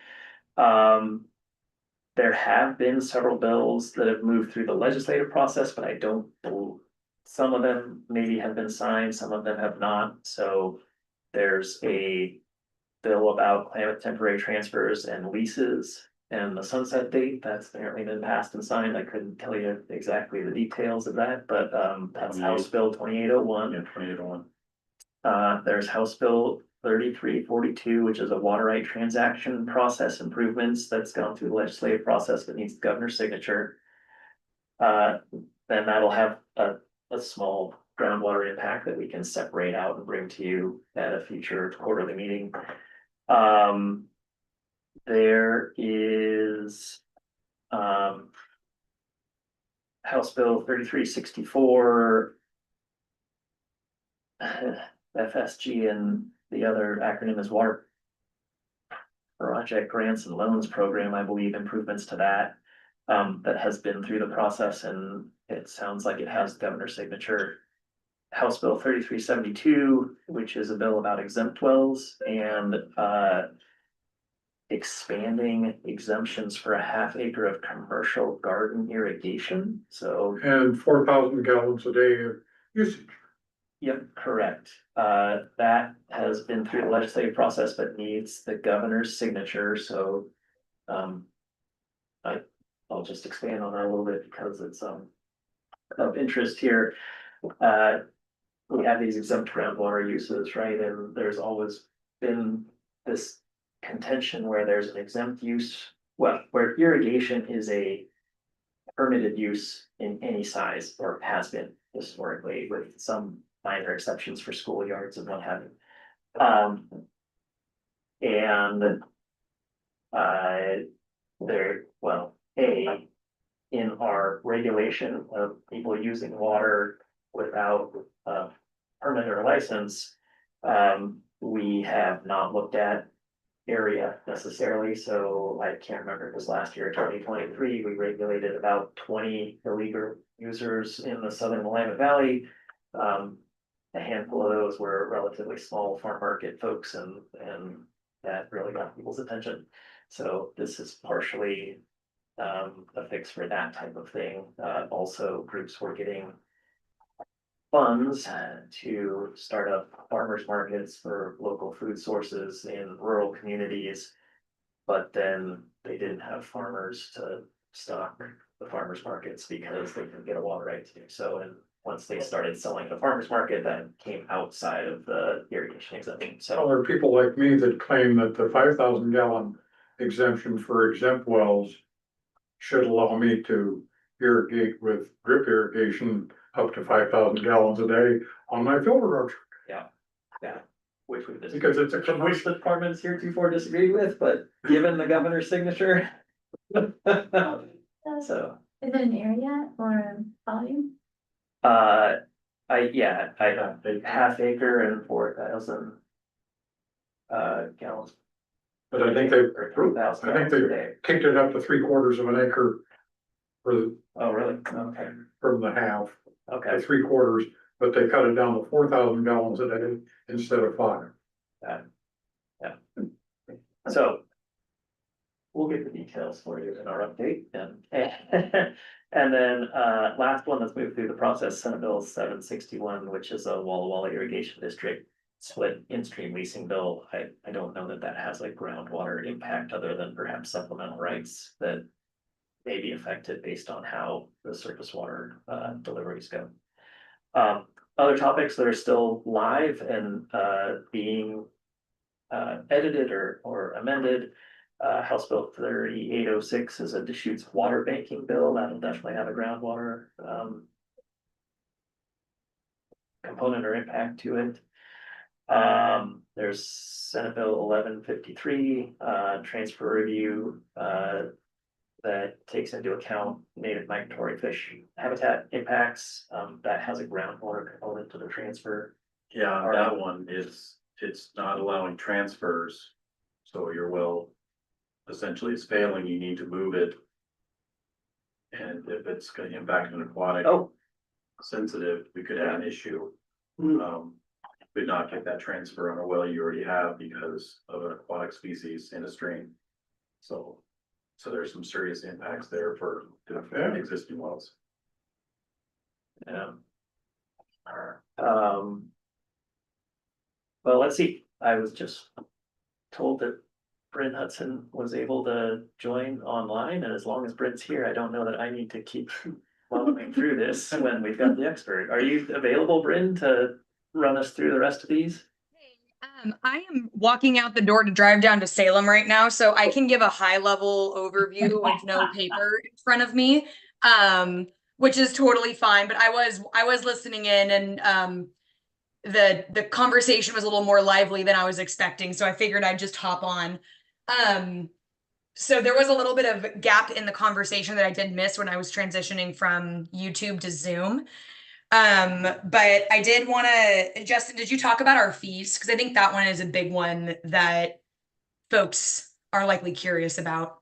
Yeah, I haven't gotten to the fees yet, so. Okay, cool. So, Justin already highlighted some of the bills that have more or less moved through the process. Obviously, everything needs to be signed by the governor before it becomes permanent. So unless she decides to veto a bill, which we haven't seen on anything water related yet, so that hasn't been a relevant factor. So I give this update with the big if, that if it hasn't gotten a signature from the governor, it is not a done deal at this point in time. So the one thing that I will highlight on our fees, so as Justin mentioned, we have our budget hearing today in front of the Joint Ways and Means Subcommittee. So it starts in a subcommittee and it needs to go to the full Ways and Means Committee and then both floors of the chamber to be voted on, of each chamber. So there's still quite a bit of steps in the process. However, getting a work session to move the budget out of the subcommittee is a big step. We are the final natural resource agency, save the best for last, right? To get a work session. So that will be today at 3. Those of you who are interested in listening in, you can stream that on OLIS, and I can give Justin a link if folks want to listen in. So for the most part, as a reminder, the governor's recommended budget, which I did go through with you all about 3 months ago, is the starting point for negotiations with the legislature. And then ultimately the legislature and the subcommittee members have to decide how they are going to balance the budget and build it in consort with other priorities, other asks, other things that they would like to see in the budget. So the budget materials did just get posted. So we are currently going through and evaluating what is in that recommendation that is going in front of the committee today. So this is all very hot off the press preliminary stuff. We will be giving a more comprehensive update to the commission on Thursday, once we've had a little more time to kind of dig into what's actually in the budget proposal and then based on what happens today in hearing. But I think the big thing that everyone wants to know about is our fees. So the department has 2 fee bills. And how fees essentially work with WRD is because we have fees in statute. We have to have a budget package that carries the revenue, and then we have to have a bill that changes the actual fees that are set in statute. So we often have what we call companion bills and companion policy option packages. So the first one I'll highlight is the well construction kind of package fees. And so that was a bill 2808 that sought a 40% increase in start cards, and then a 10% generally increase in well constructor permit and licensing fees. So that's the exam fee, the license and renewal fee, landowner permit fee, continuing education credit fee. And those are slated for about a 10% across the board increase. So the decision was made by the committee based on the documentation that we can see on OLIS that they are going to be moving forward with those fee increases. So that bill has also been posted for a work session today as well to move with our budget. So it is looking like the committee is going to recommend that 40% and 10% increase to the start card and well construction fees, well construction licensing fees subsequently. And then the other fees were were in 2803, House Bill 2803. And those are the water right transaction and dam safety annual fees. And so that had a 56% fee increase for the dam safety annual fees, and then a proposed 135% for the water right transaction fees, which we, I know some of you had the joy of sitting on, I think, upwards of 10 work groups talking about all of these different fees, and know that this was a really difficult conversation and not a decision that we took lightly. So the recommendations and the paperwork that we are looking at also shows that the committee is going to be recommending the 56% fee increase for dam safety annual fees, and then a 50% increase for the water right transaction fees. So that's down from the original 135%. And then they are going to backfill the remaining revenue gap with permanent general fund. So As a reminder, all of these fee increases do not add capacity. They are to maintain existing staffing capacity. And so if you don't increase the fees or backfill it with general fund, you have to find revenue elsewhere or reduce positions. So what the committee has decided to do is reduce that 135% fee increase to a 50% fee increase, and then backfill with about 1.3 million in permanent general fund, so that we're not going to have to do any reductions associated with the water right transactions program. So I know that those were some big areas of conversation that some of you even participated in. So that is what we anticipate the committee will be voting on and having discussions about today at the work session. In terms of other bills that are still in play that are not WRD budget related, specifically being run by the department, the Harney CREP bill, which is I think it's House Bill 2813, that was a bill that was attempting to make some technical fixes to the way that CREP was set up. The initial drafting of the policy option package and the bill, we did not do it correctly. It was kind of a complicated route that we had to go to actually get it introduced. And all said and done, there was some miscommunication about what we needed to do technically. And the way that it was drafted put the original base appropriation of $500,000 for Harney CREP at risk. And we have made the decision that we would like to not put that money at risk. We want to keep that money regardless of what happens to it at the end of the biennium. And so we're not going to be moving forward with that legislation, but we are going to regroup and then evaluate how we can do it correctly next time. And we'll take another run at it at a later date. But that one was one that we just really wanted to be sure that we weren't putting those funds that were in our base budget for the water users in Harney. We did not want to put those funds at risk with the way that the legislation and the package were drafted. So you're not going to see that bill and that package moving forward. Other legislation that is not WRD legislation, 3544, House Bill 3544 also has a work session today in the Joint Ways and Means Subcommittee. That is essentially a companion piece of legislation to the bill that Justin already highlighted, 3342. So there is 3342 was kind of a water right transaction process modernization package. 3544 is kind of a mirror piece of legislation with the contested case process. So these two bills are really looking at streamlining, removing administrative barriers, trying to get the same work done quicker and more transparently. So that bill has a work session up today as well with our budget. So the committee will also be discussing that one.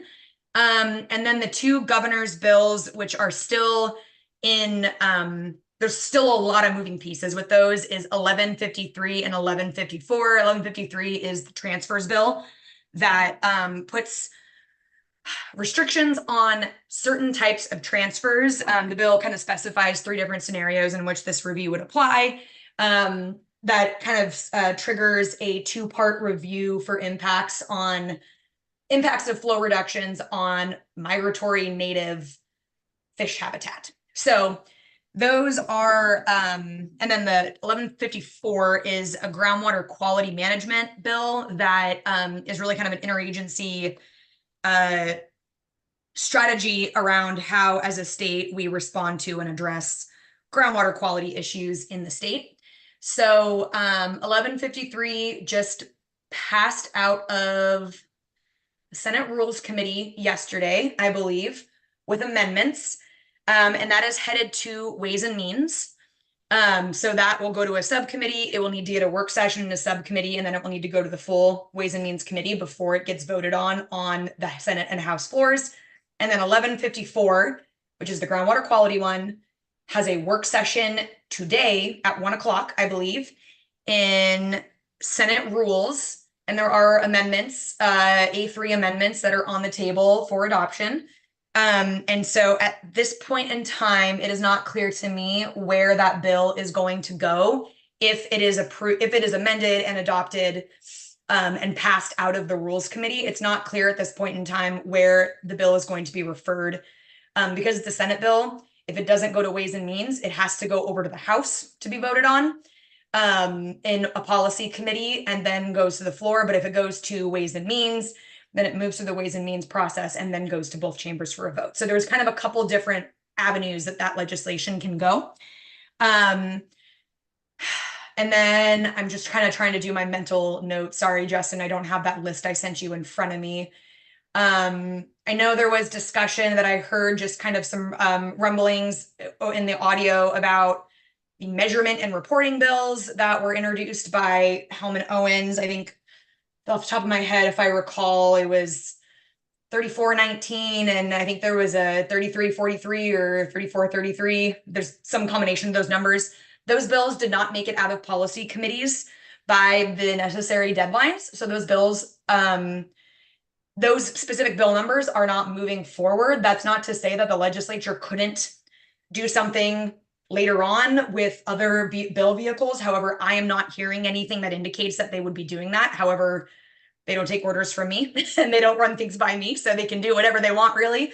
But those specific pieces of legislation cannot move forward because they did not make it out of their necessary policy committees by the specified deadlines. So that is just to say, I know Justin said we've got less than 3 weeks to go in session. And I know that seems like we are really, really close to the end and things are kind of getting solidified, but 3 weeks in the legislative session is months in the real world. So there is still a lot that can happen. Our governor's recommended budget and the legislatively adopted budget really won't be finalized until the end of session bill passes. That may have direct appropriations. It may have other appropriations associated with agency work in it. So we really aren't going to know the full scope of our budget until the legislature gavels out. And at that point, we are going to be developing a legislative summary. We do this every long session that kind of pulls the relevant water legislation, either for WRD. We will pull legislation that impacts some of our close sister agencies. So we often, if OWEB gets a new funding program or new money to go into an existing funding program that we think our stakeholders might be interested in, we may pull that legislation into our summary. And then we will get that distributed so that folks can kind of understand the lay of the land of what happened in session, what passed, what didn't. But again, there is still quite a bit up in the air that we are waiting with bated breath to see what happens for the rest of session. They have to constitutionally finish by the 29th of June. There is a target date of the 18th to gavel out. I would be very, very surprised if they finish up by then based on how conversations have been going. So I anticipate that we will see them gavel out anytime between the 18th and the 28th or the 29th. It could go all the way to the 29th. It could be randomly 23rd, right? So we're just kind of watching and waiting and responding as needed. But today is going to be a big day to get our budget out of the subcommittee and worked through the process.